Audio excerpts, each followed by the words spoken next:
কি করতেছেন? হ্যাঁ, আমি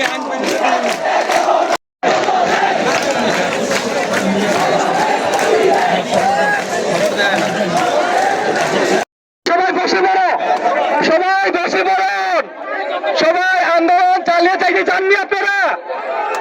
ব্যানার সামনে রেখে আপনারা বসে পড়ুন। এ মেয়েরা বসো, মেয়েরা বসো, সবাই বসো, সবাই বসো।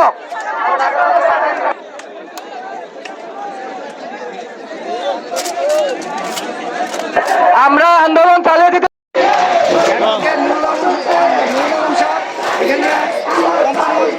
স্টেশনে আন্দোলনকারীদের মাঝে বিনামূল্যে কয় কেজি ভাই, কয় কেজি আপেল এটা কর না ভাইয়া।